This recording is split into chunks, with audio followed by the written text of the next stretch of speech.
विश्व एक ताला ने जग में हम बच्चे शिव का विश्व एक ताला ने जग में हम बच्चे शिव का डाली डाली में के फिर से मानव होगा देव समान एक पिता की हम संतान एक पिता का है वरदान एक पिता की हम संतान एक पिता का है वरदान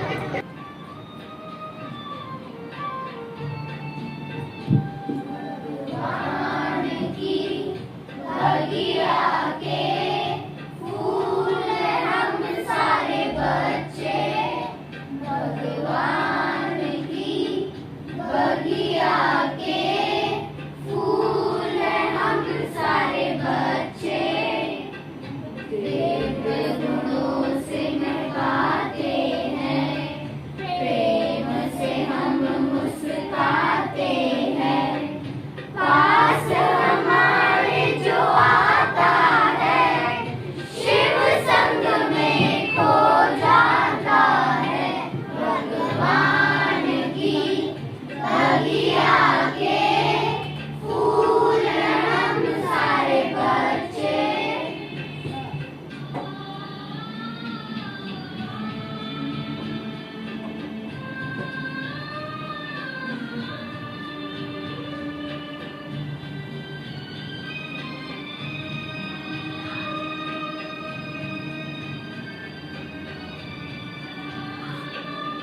हमारी हर बात निराली भगवान को लगी है प्यारी हमारी याद देना धर्म हमारा कल्याण करना कर्म हमारा सारे जहां में उनका ही साया सारे जहां में उनका ही साया कर्मों की भिक्षा हमने पाया भगवान की बगिया के फूल हम सारे बच्चे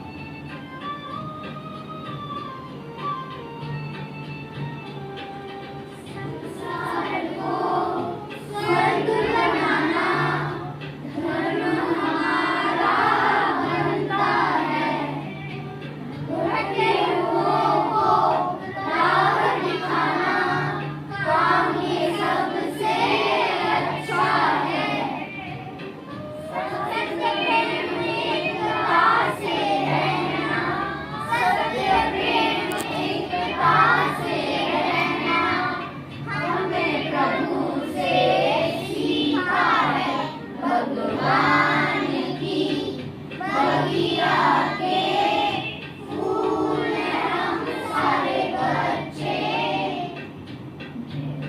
गुणों से महकाते हैं प्रेम से हम मुस्कुराते हैं पास हमारे जो आता है शिव संग में खो जाता है भगवान की बगिया के फूल हम सारे बच्चे भगवान की बगिया के फूल हम सारे बच्चे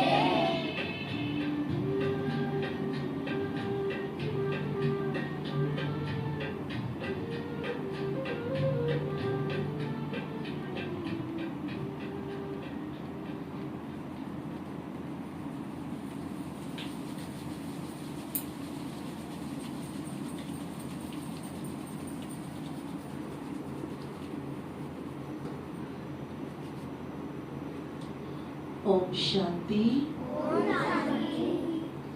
तो जैसे कि आप सबको पता चला कि यहाँ पर कौन बैठे हैं, मैं पेरेंट्स से क्वेश्चंस करती हूँ।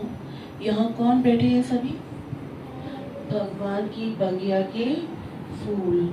बच्चों को फूल कहा जाता है ना, और वास्तव में ये बच्चे हैं ही कौन? जो भगवान की बगिया के हैं। ये वही चैतन्य फूल हैं जो एक हफ्ते से इस ईश्वरीय विश्वविद्यालय में आकर के अपने दैवी गुणों को और ज़्यादा इंक्रीज कर रहे थे, इमर्ज कर रहे थे उन्हें। और यही बगिया के फूल बच्चे आप सबको भी लाने के निमित्त बने हैं इस प्रजापिता ब्रह्मा कुमारी ईश्वरीय विश्वविद्यालय में। तो आप सभी पेरेंट्स का और इन बच्चों का इस ईश्वरीय विश्वविद्यालय में हार्दिक अभिनंदन है, अभिनंदन है, अभिनंदन है। तो सबसे पहले जैसे बच्चों को तो पता चला, इतने लंबे समय से, कुछ दिन से बच्चे सीख रहे थे कि हमें मेडिटेशन क्यों ज़रूरी है। क्योंकि आज जो है हमने सब जानते हैं कि पढ़ाई का इतना बर्डन हो चुका है, कंसंट्रेशन लेवल वो डाउन हो चुका है, तो हमें अब अपने आप को उस मेडिटेशन के शिखर तक पहुंचना है कि आगे हम अपनी लाइफ में जो भी हम अचीव करना चाहते हैं वो सब प्राप्त कर सके। क्योंकि कई बार क्या होता है कि हम अचीव तो कर लेते हैं लेकिन अंदर वो खुशी नहीं रहती, वो खुशी गायब हो जाती है। तो सबसे पहले आज आप सबको यहाँ पर बुलाने का जो मेन मकसद था कि ये मेडिटेशन बच्चों के लिए तो है ही है, लेकिन क्या बड़ों के लिए इम्पोर्टेंट है? क्यों क्यों इम्पोर्टेंट है? अच्छा, आपसे बेसिक से क्वेश्चन करते हैं। महाभारत देखिए सभी ने। महाभारत में एक चीज दिखाई जाती है, जब फाइनल युद्ध हो रहा था, महाभारत का जब फाइनल युद्ध हो रहा था, तो उस समय अर्जुन ने युद्ध करने के लिए मना कर दिया था, अपनी गांडीव को नीचे रख दिया था और श्री कृष्ण से कहा था कि हे केशव, हे प्रभु, मैं ये युद्ध नहीं करूंगा। क्यों क्यों मना कर दिया था? क्या अर्जुन को खुद पर भरोसा नहीं था? वो उसे शक था क्या अपनी शक्ति पर?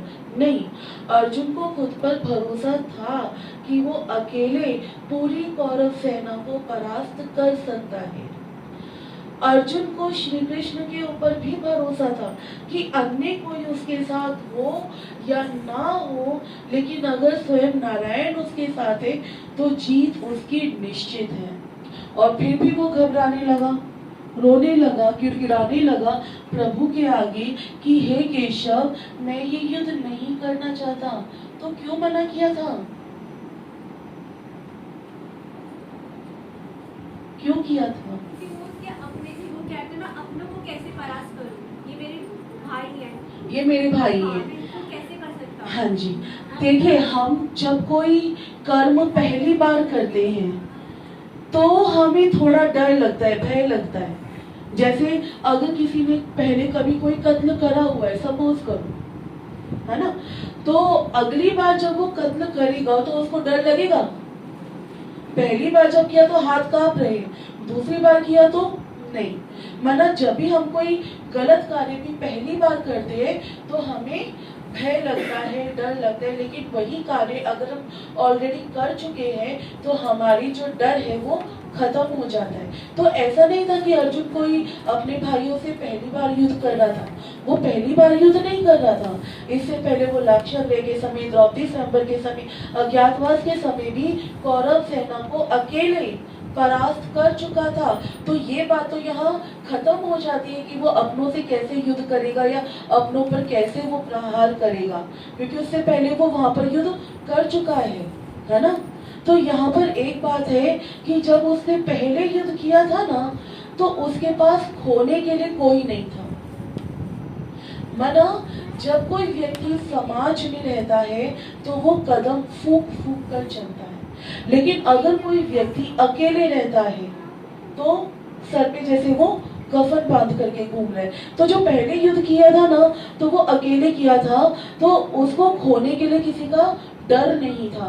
लेकिन अब जब ये युद्ध हो रहा है तो इस युद्ध में उसके भाई, उसके पुत्र सब खड़े हैं। तो उसे खुद की शक्ति पर तो भरोसा था कि वो अकेले पूरी कौरव सेना को परास्त कर सकते हैं, लेकिन उसे अपने भाइयों की और अपने पुत्रों की शक्ति पर इतना भरोसा नहीं था। वो ये जानता था कि अगर उसने सामने खड़ी कौरव सेना के किसी भी एक महारथी का वध किया तो सामने खड़ी कौरव सेना भी उसके अपनों का वध करने में जरा भी देरी नहीं करेगी और जीत उसकी निश्चित है, ये तय है। तो एक ऐसी जीत जिसके बाद उसको शेयर करने के लिए कोई ना बचे, जिसके ऊपर राज्य करने के लिए वो वारिस बचे ही नहीं, जिसके राज्य को प्राप्त करने के बाद उसके नीचे उसके अपनों का ही वो लहू हो, उसके वंशज ही ना रहे, तो पाकर के भी क्या पाया, ऐसी जीत से भी क्या फायदा। और इसीलिए वो रोने लगा, गिड़गिड़ाने लगा और मना करने लगा कि हे प्रभु, हे केशव, मैं ये युद्ध नहीं कर सकता। तो उसकी जो अवस्था थी ना, वो डिप्रेशन की अवस्था हो गई थी। तो उस समय उस अवस्था से निकलने के लिए प्रभु ने उसे कौन सा ज्ञान दिया था? गीता का ज्ञान दिया था। और उस गीता के ज्ञान में सबसे पहले कौन सा ज्ञान है? सबसे पहले उसमें अर्जुन की मनस्थिति का वर्णन है कि अर्जुन की जो मन की दशा है वो क्या थी। और फिर उसको जो ज्ञान दिया वो आत्म ज्ञान दिया, उसको खुद के बारे में बताया कि हे अर्जुन, तुम कौन हो, कहाँ से आए हो, कहाँ तुम्हें जाना है, क्या तुम लेकर के आए थे जो तुम्हारा यहाँ खो गया, जिसके लिए तुम रोते हो, जो हम मोटे मोटे शब्दों में अभी तक सुनते आ रहे हैं। तो जब ये ज्ञान उन्होंने सुना अर्जुन ने, तो क्या किया, क्या बदलाव आया कि अर्जुन ने अपना जो गांडीव नीचे रखा था उसे उठा लिया और युद्ध करने के लिए वो तैयार हो गया। तो सेम यही सिचुएशन हम सबकी लाइफ में भी आती है। हमें खुद के ऊपर भरोसा है कि हमारी लाइफ में जो भी चैलेंजेस आएंगे हम उनको फेस कर सकते हैं, लेकिन कई बार ऐसी सिचुएशंस आ जाती हैं, ऐसी परिस्थितियां आ जाती हैं कि हमारा खुद पर से भी भरोसा हट जाता है और हम वही हताश, निराश, डिप्रेशन की अवस्था में निकल जाते हैं। तो जैसे वहां पर उस समय अर्जुन को आत्मज्ञान की आवश्यकता थी, मेडिटेशन की जरूरत थी, ऐसे ही हम सबको भी उस डिप्रेशन की अवस्था से निकलने के लिए मेडिटेशन की, आत्मज्ञान की आवश्यकता है। तभी हम डॉक्टर्स के पास जाते हैं तो क्या कहते हैं, 80% बीमारियां स्ट्रेस की वजह से हो रही हैं। आजकल वो भी सलाह देते हैं जाकर के आप मेडिटेशन सीखो। तो यही चीज कि बड़ों को तो मेडिटेशन ये सीखना ही चाहिए, लेकिन साथ के साथ बच्चों में भी अगर स्टार्टिंग से ही सिखा दिया जाए बच्चों को भी, तो उनके अंदर भी एक पॉजिटिव ग्रोथ होती है। तो ये जो पॉजिटिव ग्रोथ है ये आप सबने बच्चों के अंदर देखी होगी। बच्चे चंचलता करते हैं, ये नहीं करेंगे तो कौन करेगा, लेकिन एक पॉजिटिव वे में जो ग्रोथ, जो चेंजेस देखने को मिलते हैं, हमें उनको देखना है, क्योंकि कहीं ना कहीं हमारे वो दैवी संस्कार जो है वो दूर होते चले जा रहे हैं, है ना। तो हमें जो है इन चीजों पर बहुत ध्यान देना है। तो क्या हमें हमारे बारे में पता है, मैं कौन हूँ, कहाँ से आई हूँ, कहाँ मुझे जाना है? क्योंकि एक्चुअल में तो हम केवल शरीर को देख रहे हैं। अगर मैं अभी आपसे नाम पूछूं, आपका नाम क्या है, तो झट से सब क्या करेंगे, अपने शरीर का नाम बता देंगे ना। अब इसी शरीर में आंख, नाक, कान, हाथ, पैर, मुंह सब होते हैं, लेकिन क्या हम कहते हैं मैं आंख हूं, मैं नाक हूं, मैं कान हूं? नहीं ना। क्या कहते हैं, मेरी आंख है, मेरे हाथ है, मेरा पैर है, मेरा बोलते हैं। तो आई बॉडी बोलते हैं, माई बॉडी बोलते हैं, माई बॉडी बोलते हैं ना। तो ये मेरा शरीर है, तो ये मेरा शरीर है, तो कौन कहता है ये? कोई तो शक्ति है ना, कोई तो एनर्जी है। तो वास्तव में मैं आत्मा हूं और ये मेरा शरीर है। हमारे जीवन की जो सबसे बड़ी पहेली है वो है मैं और मेरा। मैं कौन और मेरा क्या? हम पूरा जीवन जी लेते हैं लेकिन इस मैं मेरा से नहीं निकल पाते। एक्चुअल में मैं आत्मा हूं और ये मेरा शरीर रूपी वस्त्र है। मैं आत्मा ये शरीर रूपी वस्त्र धारण करती हूँ। और मैं आत्मा देखने में कैसी हूँ? एक छोटा सा पॉइंट ऑफ लाइट, सफेद प्रकाश पुंज, एक लिटिल स्टार के समान, जैसे हम आकाश में देखते हैं एक लिटिल स्टार होता है। और मैं आत्मा जितने भी सतो गुण हैं, मतलब ज्ञान, पवित्रता, प्रेम, शांति, सुख, आनंद, शक्ति, ये सातों ही गुण मुझ आत्मा में है। और हम इन गुणों को प्राप्त करने के लिए आज ये जीवन जी रहे हैं कि ये चीजें हमें बाहर से मिले। क्या हमें ये सातों गुण बाहर से मिलेंगे? शरीर के लिए हमें जो चाहिए, रोटी, कपड़ा, मकान, सब हमें बाहर से मिल जाता है, लेकिन जो ये 7 गुण हैं ये हमें बाहर से नहीं मिलेंगे। क्यों नहीं मिलेंगे? क्योंकि ये हमारे ही भीतर है। जैसे एक समुद्र होता है ना, समुद्र को आप बाहर से देखो, कितना उफान, कितनी लहरें आती है, तूफान आता है ना, कितना अशांत होता है। और एक अच्छा जो गोताखोर होता है वो जानता है कि समुद्र ऊपर से जितना अशांत है ना, भीतर उसके उतनी ही शांति है। हीरे, मोती, रत्न, जवाहरात सब उसके भीतर छिपे हुए। तो जब हम अपने भारी आवरण को देखते हैं, खुद को देह समझते हैं, जो कि विनाशी है, सबको पता है एक दिन आए और जाना है, देह समाप्त हो जाएगी, तो देह विनाशी है। तो देह समझा तो जीवन में अशांति ही अशांति है, लेकिन देह के भीतर जो छिपी हुई शक्ति है, आत्मा, वो एनर्जी, उसको जानेंगे, उसको मानेंगे, आत्मा समझ करके जीवन जिएंगे, तो वही आत्मा के जो 7 गुण हैं वो बाहर रिफ्लेक्ट होते जाएंगे। क्योंकि अगर कोई याददाश्त होता है तो वो सब कुछ भूलता है ना, अपना नाम भूल जाएगा, अपने पिता का नाम भूल जाएगा, अपने घर का पता भूल जाएगा, अपनी क्वालिटीज भूल जाएगा। तो जब हम जन्म मरण के चक्र में आते आते हम खुद को देह समझने लगे, तो हम आत्मा को, आत्मा की शक्तियों को भूलते चले गए। और जहां हमने इन शक्तियों को भूला तो जीवन में दुख, अशांति, ये तो आनी तय ही तय है। तो अब अगर सच्ची सुख शांति हमें जीवन में चाहिए तो खुद को हमें आत्मा समझना पड़े कि मैं कौन हूँ, मैं आत्मा हूँ। और आत्मा का पिता परमात्मा, तो वो परमात्मा कौन है? उस परमात्मा पिता के बारे में भी तो हमें जानना है ना, कि वो परमात्मा कौन है, किसे कहेंगे हम। देखो आपको एक छोटी सी कहानी सुनाती हूँ कि एक बार एक छोटा बच्चा वो अपनी माँ से क्वेश्चन करता है कि माँ, हिंदू धर्म में इतने सब देव देवियां हैं, जबकि मुस्लिम धर्म में एक अल्लाह है, क्रिश्चियन धर्म में एक क्राइस्ट है, सिख धर्म में एक गुरु नानक देव जी है, हिंदू धर्म में इतने क्यों हैं? माँ कहती है बेटा ये सब देव देवियां है। तो बच्चा कहता है ठीक है ये सब देव देवी है, लेकिन इनका कोई हेड ऑफ द फैमिली भी तो होगा ना, परिवार का कोई, जैसे हम सबके परिवार का कोई ना कोई मुखिया तो होता है ना। अब माँ के पास आंसर नहीं था, और कहते ना बच्चों को अगर उनकी सही एज में ज्ञान ना मिले तो क्या होता है, भटक जाते या दिशाहीन हो जाते, क्योंकि जो क्वेश्चन उनके मन में बचपन से चल रहे हैं वो एक अलग ही दिशा ले लेते हैं। तो अब वो बच्चा जब बड़ा होता है तो बड़ा होकर के वो धर्म परिवर्तन कर लेता है। माँ कहती है बेटा तू मेरे साथ मंदिर चल, तो वो कहते हैं माँ आप मुझे मंदिर में चलने के लिए, आप मुझे मस्जिद में चलने के लिए कहोगे मैं जरूर चलूंगा। क्यों? क्योंकि मुझे पता है वहाँ मुझे अल्लाह को याद करना है। मुझे गुरुद्वारे में चलने के लिए कहोगे मैं वहां भी जाऊंगा, क्योंकि मुझे पता है कि वहां मुझे गुरु नानक देव जी को याद करना है, चर्च में मुझे क्राइस्ट को याद करना है। लेकिन जब मैं मंदिर जाता हूं तो क्या होता है, क्या होता है बच्चों? बहुत सारे भगवान। तो किसे याद करते हैं? नवरात्रों में माता रानी को याद करेंगे, हनुमान जयंती पे हनुमान जी को याद करेंगे, है ना, रामनवमी पे राम जी को याद करेंगे, शिवरात्रि पे कांवड़ लेने जाएंगे, शिव जी को याद करेंगे। बहुत सारे है ना, 33 करोड़ देवी देवताओं का गायन है। तो आज अगर बच्चे आपसे पूछते हैं कि वो परमात्मा कौन है, वो हेड ऑफ द फैमिली कौन है, तो क्या जवाब है दे सकेंगे? हाँ बोलो। शिव बाबा।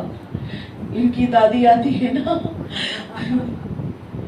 तो इसीलिए मैं मतलब यहाँ जो ज्ञान के विद्यालय, जैसे हम स्कूल में जाते हैं तो वहाँ पर लॉजिकली हर चीज़ का जवाब है, कोई अंधश्रद्धा नहीं है। तो यहाँ कोई नाम दान या कोई अंधश्रद्धा नहीं है, लेकिन ये ईश्वरीय पढ़ाई है जहाँ पर हमें लॉजिकली ये क्लियर किया गया कि वो परमात्मा कौन हो सकते हैं।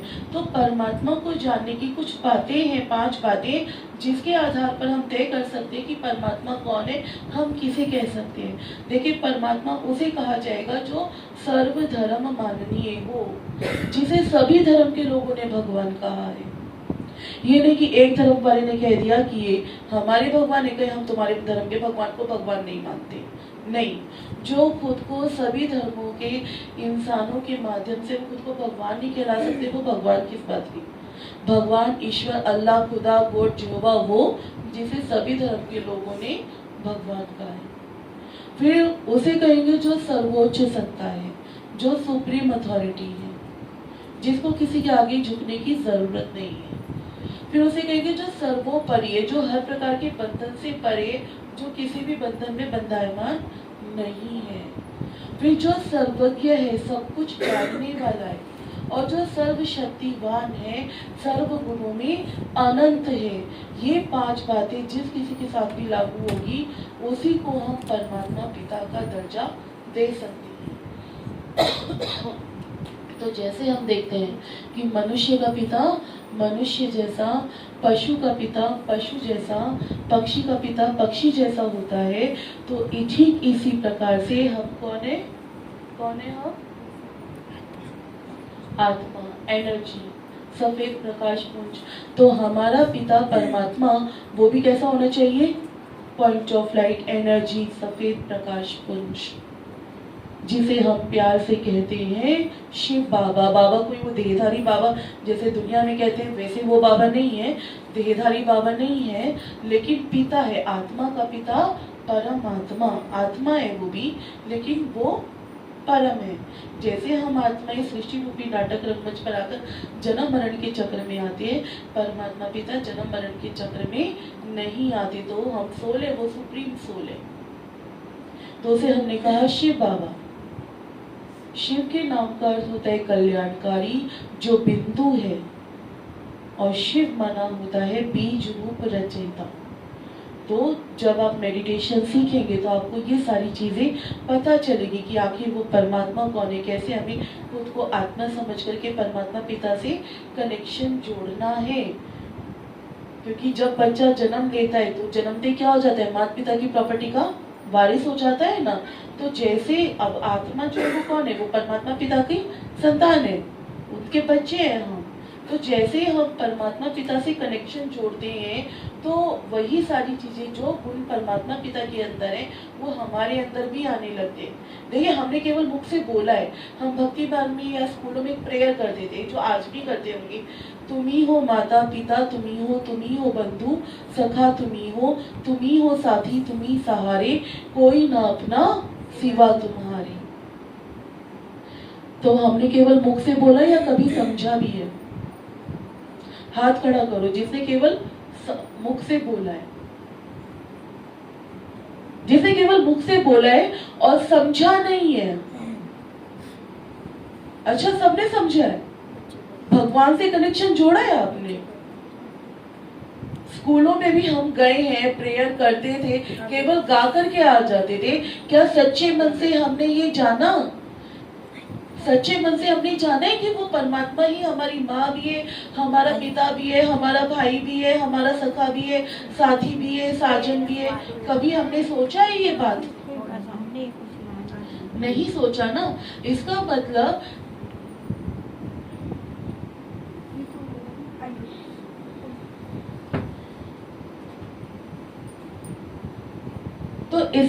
हमने केवल मुख से बोला है। तो अब ये वो समय है जब हम खुद को परमात्मा पिता के साथ संबंध जोड़ करके, क्योंकि जहाँ हम संबंध जोड़ लेते हैं तो वहाँ हमें प्राप्तियां होनी ही होनी है। तो जब हम संबंध जोड़ लेंगे तो स्वतः प्राप्ति होगी, फिर इन प्राप्तियों के लिए हमें भटकने की जरूरत नहीं होगी। ठीक है, इन्हीं के साथ मैं अपने वचनों को विराम देती हूँ। और अभी हमारे बीच में ढींगरा जी को ओम शांति। आज बच्चों के कैंप का लास्ट डे है ना, लास्ट नहीं है लेकिन स्टार्टिंग है लाइफ की, ठीक है। जो भी आप बच्चों ने सीखा है, अच्छी अच्छी बातें, मैनर्स की बातें, यूजफुल बातें, उसको कभी भी भूलना नहीं, ठीक है। अप्लाई करना लाइफ में और इतने अच्छे बन के दिखाना कि आपके माता पिता को, आपके टीचर्स को आपके ऊपर प्राउड हो कि बच्चे हो तो ऐसे, ठीक है। करेंगे ऐसे? कौन कौन करेगा? Very good. अपने लिए तालियां तालियां। क्योंकि देखो बच्चे ही फाउंडेशन है, ये बचपन जो है हमारी पूरी लाइफ का फाउंडेशन है। अभी बच्चों को जैसे संस्कार मिलेंगे, जैसी उनको बातें सिखाई जाएंगी, उनका जीवन वैसा ही बन जाएगा। या तो बच्चों के हाथ में मोबाइल दे दें, बच्चों के हाथ में टीवी दे दें, उनका कैरेक्टर उसी तरह मोल्ड हो जाएगा। लेकिन यदि बचपन से ही बच्चों को वैल्यूज़ की बातें बताई जाए, अच्छी बातें बताई जाए, संस्कार सिखाए जाए, तो बच्चों का चरित्र भी विकसित होगा और बच्चों का मेंटल जो कहेंगे वो भी मेंटली विकास भी होगा। तो राजयोग या ध्यान या योग सोच के आप लोग डर नहीं जाना, घबरा नहीं जाना कि छोटे छोटे बच्चे हैं, ये तो योग करना, भगवान को याद करना तो बुढ़ापे में करते हैं, है ना, ये मानते हैं ना सब। अभी तो बच्चों की उम्र है खेलने कूदने की, लेकिन योग माना ऐसा योग नहीं कि सब कुछ छोड़ देना है फिर भगवान को याद करना है, नहीं। लेकिन जैसे हमारे फ्रेंड्स हैं, जैसे हमारे पेरेंट्स हैं, ऐसे परमात्मा को भी, उस सुप्रीम पावर को भी हम अपना फ्रेंड बना के रखें, अपना पेरेंट बना के रखें, तो लाइफ के हर फील्ड में हमें सफलता मिलेगी। आज जैसे देखो हम सुबह उठते हैं तो सबसे पहले क्या करते हैं? सबके पास मोबाइल है ना, छोटे छोटे बच्चे उनके पास भी मोबाइल्स हैं। तो उठते ही हम पहले चेक करेंगे हमारे मोबाइल की बैटरी कितनी है, फटाफट से उसको चार्ज करने की कोशिश करेंगे। और यदि बैटरी नहीं है तो कितना घबराहट होती है कि अभी बाहर जाना है, इसकी चार्जिंग नहीं किया है इसको। तो ऐसा ही हमें सुबह उठ के परमात्मा को याद करके अपनी बैटरी को चार्ज कर लेना है मेडिटेशन से, ताकि पूरा दिन भर हम उस एनर्जी से चल सके, उस एनर्जी को यूज कर सके। क्योंकि आजकल का लाइफस्टाइल, आजकल का काम करने का माहौल, एटमॉस्फेयर जो भी है वो हम सबको पता है कितना स्ट्रेस का है, कितना कंपटीशन का है। तो ऐसे माहौल में खुद को सेट करने के लिए हमको मेडिटेशन की बहुत बहुत जरूरत है। अगर हमारा मन मजबूत है, हमारी विल पावर स्ट्रॉन्ग है, तो हम कैसे भी वायुमंडल में अपने आप को सेफ रख सकते हैं, बाहर के बुरे वायुमंडल से, नेगेटिव एटमॉस्फेयर से अपने आप को बचा सकते हैं, ठीक है ना। तो कोई भी काम शुरू करें, सुबह उठें, रात को सोएं, तो जैसे सबको गुड मॉर्निंग गुड नाइट करते हैं, ऐसे गॉड को भी क्या बोल के सोएंगे? Good night. और उठते ही क्या करेंगे? Good morning. तो परमात्मा की ब्लेसिंग आप बच्चों के साथ हमेशा रहेगी और आप सब सेफ रहेंगे। इसीलिए मेडिटेशन बहुत ज़रूरी है। और आपकी कंसंट्रेशन के लिए भी, आपकी पढ़ाई के लिए भी, जितना आप मेडिटेशन करेंगे उतना आप एकाग्रता से पढ़ाई कर सकेंगे, ठीक है। तो हम सबके बीच में हमारी बहुत बहुत प्रिय, बहुत स्वीट हमारी मोनिका ढींगरा जी, जो विक्रांत एनक्लेव का जो RWA है उसकी प्रेसिडेंट हैं।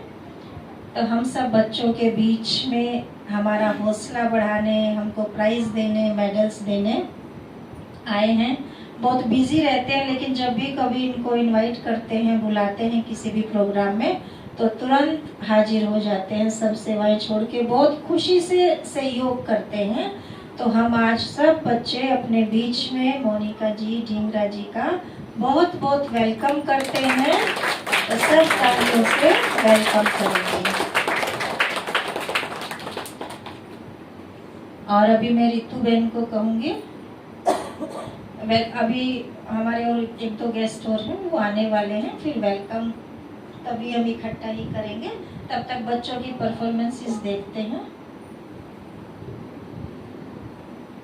तो यहाँ बच्चों की कुछ परफॉर्मेंसेस जो हमने करवाई थी और कुछ आज जो है वो बच्चे करेंगे, उनमें से ज़्यादा समय नहीं लगेगा।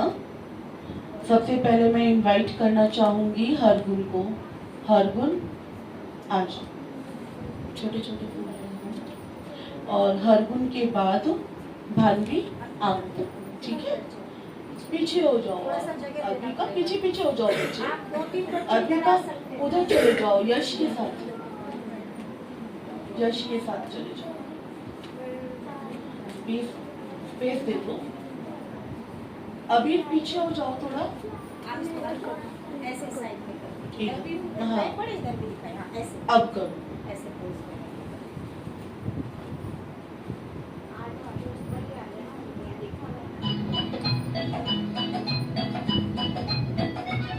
तालियां बजाएंगे, सभी उमंग उत्साह बढ़ाएंगे, क्योंकि सच में ये बच्चों की ही मेहनत है जो इतने कम समय में बच्चे अपने आप को रेडी भी कर लेते हैं। उमंग उत्साह इनका बढ़ता है और आगे भी इनके अंदर वो पॉजिटिव एटीट्यूड आता है।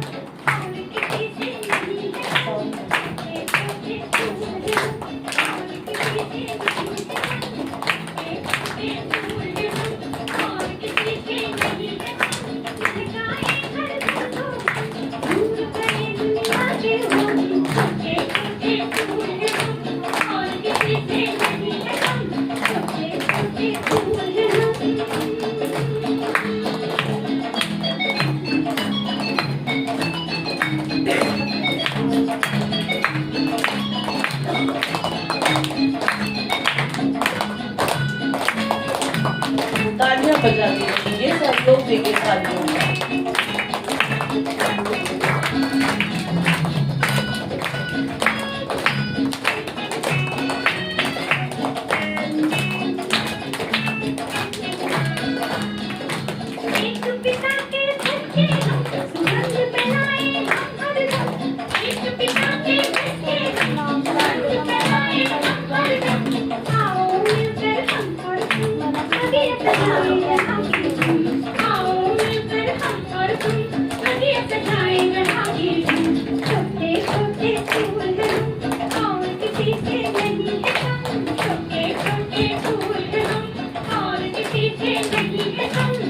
आप सभी को लगता है ना ये बच्चे किसी से कम नहीं है, आने वाले कल की दुनिया के बच्चे बनने वाले देवता हैं।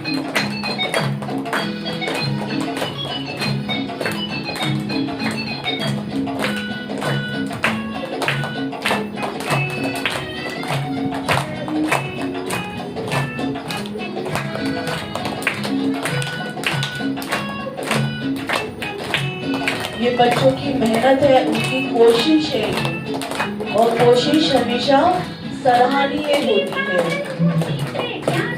कोशिश हमेशा सराहनीय होती है, तो मैं पेरेंट्स से गुजारिश करूंगी बच्चों की कोशिश को सराहना तालियों के माध्यम से अवश्य सराहते रहिए।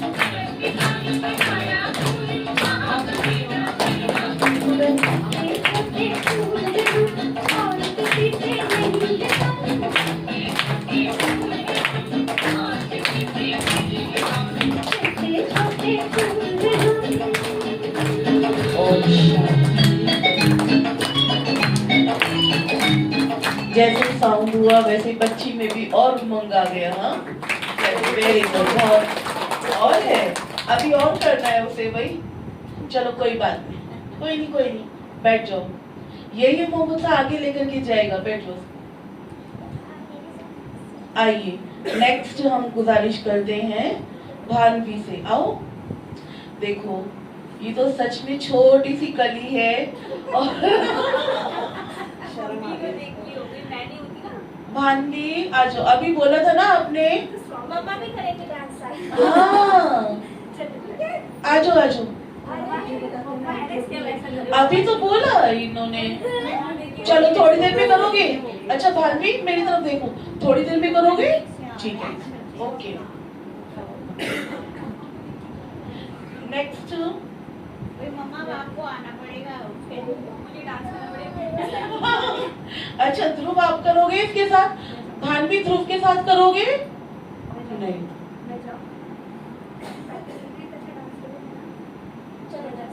अच्छा, नेक्स्ट है नीतू बहन आओ। भारत फिर भरपूर बनेगा, क्योंकि जैसे अभी आपने गीत में सुना कि छोटे छोटे फूल हैं हम, नहीं किसी से कम।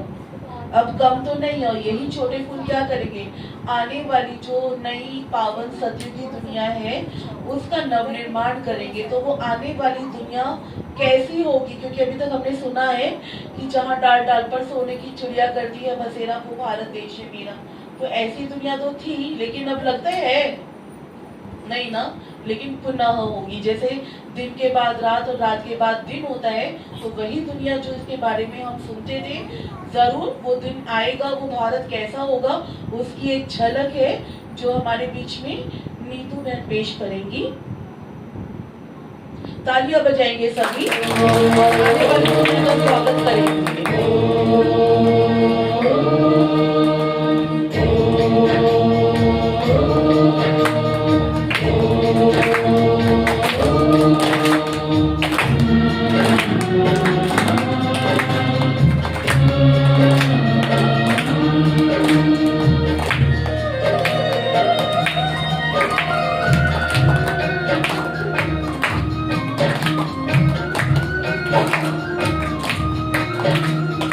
भारत फिर भरपूर बनेगा।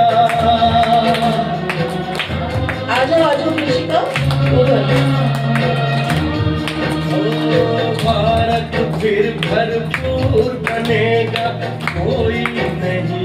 तालियां बजाते रहेंगे सभी, देख लीजिए आने वाले भारत की झलक। मोती से भरी जमीन होगी।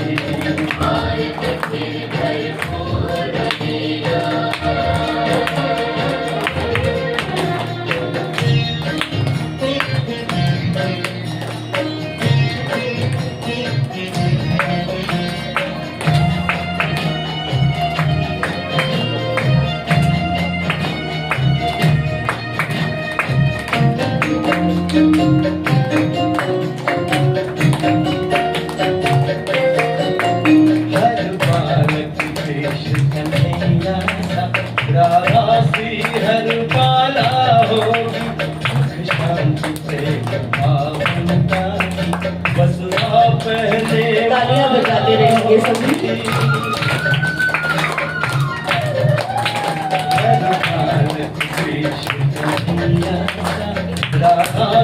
हर पाला होगी, शांति से भावना बसवा पहले माला होगी।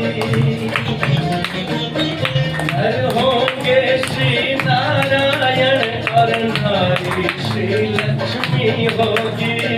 हर होंगे श्री नारायण और नारी श्री लक्ष्मी होगी। हीरों से आकाश भरा, मोती से भरी जमीन होगी। कोई नहीं कमी होगी।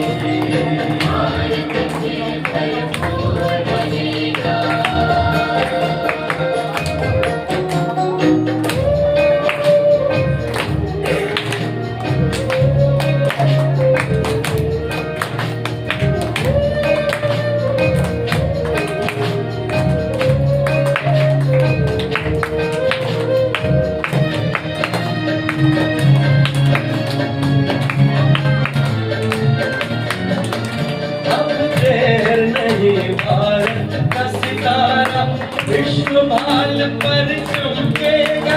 नारी शक्ति पूजित होगी, सौभाग्य का सूरज चमकेगा। अब देर नहीं, भारत का सितारा विश्व भाल पर चमकेगा। नारी शक्ति पूजित होगी, सौभाग्य का सूरज चमकेगा। सत धर्म के चारों पांवों पर सतयुग की सृष्टि थमी होगी। सत धर्म के चारों पांवों पर सतयुग की सृष्टि थमी होगी। हीरों से आकाश भरा,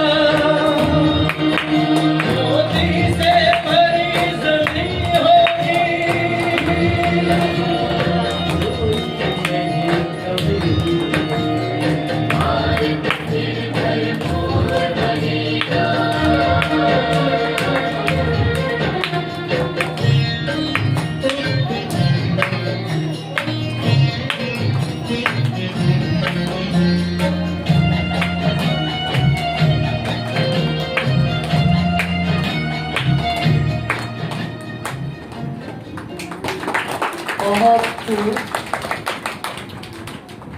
बम बम बोले पे करना है, चलो भाई बम बम बोले पे करना है कृषि का।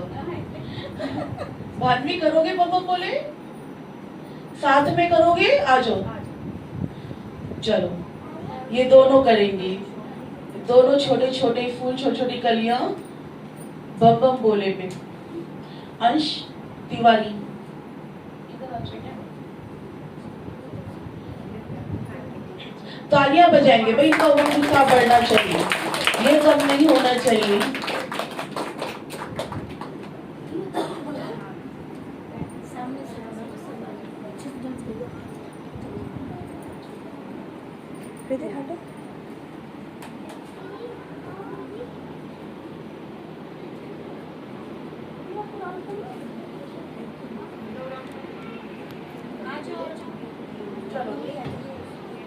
आगे बैठ गई, चलो स्टार्ट कर दीजिए तुम्हें। करो करो स्टार्ट करो। तालियां बजा के रहो, खूब सारी तालियां लगेंगी, खूब सारी तालियां। Very nice, very good.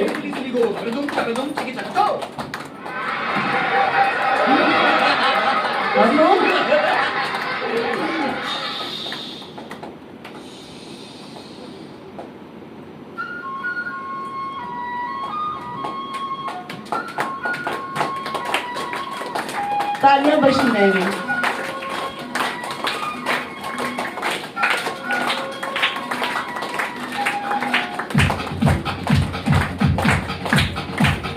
देखो देखो क्या वो पेड़ है, चादर ओढ़े।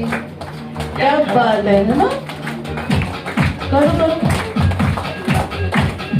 देखो देखो क्या वो पेड़ है, चादर ओढ़े। क्या खड़ा कोई बारिश है या आसमान में छोड़ दिए हैं। भान्वी मम्मा की तरफ देखो, हम जैसे देखेंगे जहाँ भान्वी मम्मा की तरफ देखो। ऐसी नजर अपनी खुल के सोचे आओ, जरा फैलाओ, बीच में गा सकते हो, मैं आप बोल सकते हैं छोटे बच्चे सामने।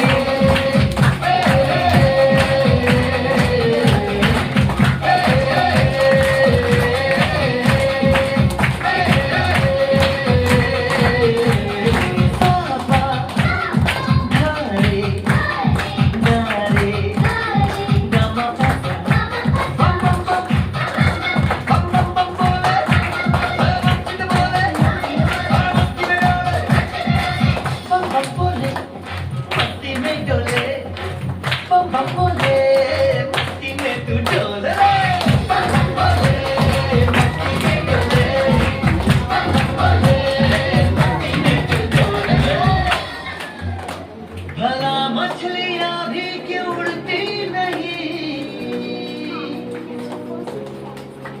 ऐसे भी सोचो ना, सोचो सूरज रोज नहाए या बाल भिगो के ये बुद्धू बनाए हमें ये सारे तारे टिमटिमाए, या फिर गुस्से में कुछ बड़बड़ाते रहे। खुद के सोचे आओ,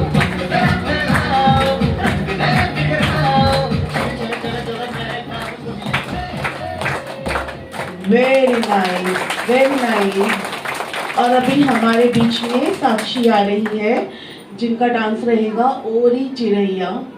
क्योंकि आज हम देखते हैं कि वैसे तो शहरों में ये बात नहीं है कि यहाँ पर बेटा हो या बेटी, लड़का हो या लड़की, दोनों का समान अधिकार है। लेकिन अगर अभी भी हम गांव में पीछे हम जाकर के देखें तो वहाँ पर अभी भी बहुत ज़्यादा अंतर जो है देखने को मिलता है। तो वही एक मैसेज लेकर के हमारे सामने साक्षी आ रही है और एक बेटे की गुहार है अपने माता पिता से कि वो क्या कहना चाह रही है। तालियां बजाएंगे, उमंग उत्साह बढ़ाएंगे।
तालियां बजाते रहेंगे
गर्ल चाइल्ड जो बच्ची ने मैसेज दिया है, और आगे भी हमें औरों को भी जागरूक करना है कि बेटियां भी सब कुछ कर सकती हैं। और अभी हमारे बीच में अंश तिवारी हैं और स्टोरी सुनाना चाहते हैं। ओम शांति। मेरे दोस्तों, आज आपको एक कहानी सुनाऊंगा एक बच्चे के बारे में। एक बार एक बच्चा था, उसकी 10वीं कक्षा का बोर्ड का एग्जाम था।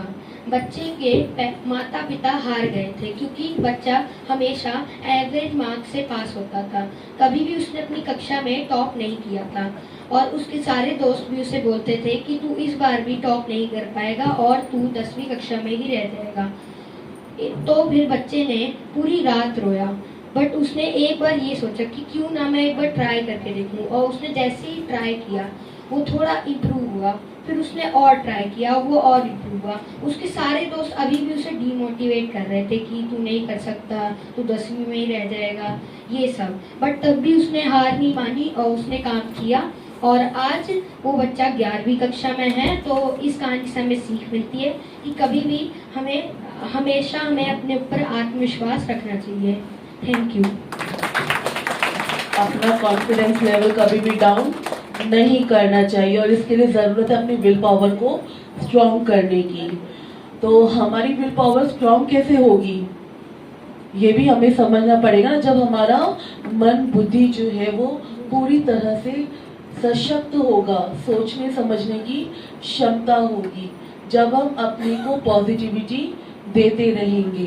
क्योंकि कई बार क्या होता है, हम अपने मन में नेगेटिविटी को इतना ज़्यादा जो है अंदर भर लेते हैं कि वो सोचने समझने की क्षमता ही क्या हो जाती है, डाउन हो जाती है। और फिर मन में ये आता है कि जो मैं अच्छा सोचती हूँ ना तो वो अच्छा तो होता नहीं है, लेकिन जो बुरा, अगर मैं कुछ बुरा सोच लेती हूँ तो क्या होता है, वो जरूर घटना घटित हो जाती है। इसलिए मुझे एक मैथ्स का फॉर्मूला याद आया।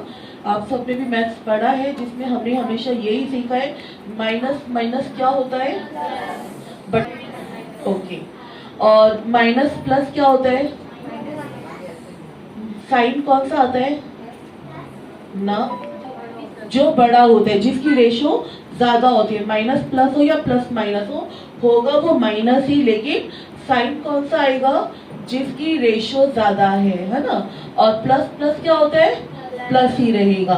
तो हम देखते हैं कि ये कहा जाता है कि as you think so you become, जैसा हम सोचेंगे वैसा ही हम बन जाते हैं। जैसे बच्चे ने क्या किया, अभी अपने को मोटिवेट किया तो अपने अंदर की पॉजिटिविटी को इंक्रीज किया, तो बाहर से उसे जो बच्चों के माध्यम से नेगेटिविटी मिल रही थी उसने उसको हावी नहीं होने दिया। पहले थोड़ी इम्प्रूवमेंट हुई, माना उन बच्चों की नेगेटिविटी की रेशो से ज्यादा उस बच्चे के अंदर की पॉजिटिविटी थी, ठीक है ना। और धीरे धीरे वो अपने अंदर की रेशो को बढ़ाता चला गया। अब हम देखते हैं हमारे जो बाहर का जो एटमॉस्फेयर है वो कैसा रहता है, नेगेटिव। और अगर कहीं घटना घट जाती है, मान लीजिए आज आपका बच्चा हमेशा 2 बजे स्कूल से आ जाता है, आज 3 बज गया, सबसे पहला विचार आपके मन में क्या आएगा, नेगेटिव या पॉजिटिव? क्यों आएगा? ये भी आ सकता है कि टीचर ने एक्स्ट्रा क्लास के लिए रोक लिया होगा, ये तो नहीं आया, कुछ तो पॉजिटिव आना चाहिए था ना। क्योंकि हमारे चारों तरफ जो एटमॉस्फेयर है वो नेगेटिव है और हमने अपने अंदर नेगेटिविटी को जगह दे रखी है। तो होता क्या है कि वो हमारे अंदर का नेगेटिव जब बाहर के एटमॉस्फेयर से टकराता है तो वो नेगेटिव ही हो जाता है, ठीक है ना। तो और पॉजिटिव तो बाहर का है ही नहीं, तो पॉजिटिव की संभावना तो बनती ही नहीं है। अब अगर हम अपने फेवर में आंसर चाहते हैं और बाहर नेगेटिव है तो हमें क्या करना पड़ेगा, अपने अंदर पॉजिटिव को और ज्यादा, पॉजिटिव की रेशो हमें बढ़ानी होगी। और उसके लिए मेन हमें अपने खान पान पर भी, अपने विचारों पर ध्यान देना होगा। खान पान कैसा है, बनाते वक्त बच्चों से पूछते हैं, बच्चे खाना खाते वक्त क्या करते हैं, टीवी देखते हो? हाँ, अच्छा, पेरेंट्स खाना बनाते हुए टीवी देखते हैं? 90% जो घरों में खाना बनाने का तरीका होता है वो क्या होता है, टीवी देखते देखते खाना बनाना। कैसे? टीवी वाले बड़े स्मार्ट हैं, वो क्या करते हैं, बीच बीच में ऐड दे देते हैं, है ना। अब ऐड में क्या होता है, जब तक ऐड है तब तक हम किचन में हैं और ऐड खत्म हो गया तो टीवी के सामने। कितने करते हैं? 90% घरों में होता है। आप सबकी स्माइल बता रही है। और अब अगर जो हम खाते हैं, कहते हैं जैसा होगा अन्न वैसा होगा मन। अब जब हम भोजन बना रहे हैं तो वो जो वाइब्रेशन है भोजन बनाते वक्त जब आप वहां से आए हो ऐड में से उठ करके, तो आपके मन में विचार कौन से चल रहे हैं? भगवान जी को भोग लगाने के, या बेटे को, बच्चे को, पति को, माँ को, पिता को खिलाने के? नहीं। टीवी में क्या होगा, क्या साजिश चल रही है, क्या हो रहा है, यही चलेंगे। और वही चीजें जो है हमारे भोजन में जाती है, और वही भोजन जब बाकी घर के सदस्य करते, वही प्रभाव बच्चों पर भी पड़ता है। और इसीलिए जहां हम कहते हैं कि बच्चे तो हमारी सुनते नहीं है, बच्चे तो हमारी मानते ही नहीं है, इसमें बच्चों का दोष नहीं है, ये हमारे ही संस्कार है। हम बच्चों को अपने संस्कार दे रहे हैं, टीवी के संस्कार दे रहे हैं? कहीं ना कहीं तो टीवी के संस्कार ही दिए जा रहे हैं ना। तो पहले हमें खुद की रसोई को हमें संभालना होगा, क्योंकि पहले जमाने में रसोई क्या होती थी? रस होती थी, जहाँ पर रस टपकता था, भगवान की याद में भोजन बनाया जाता था।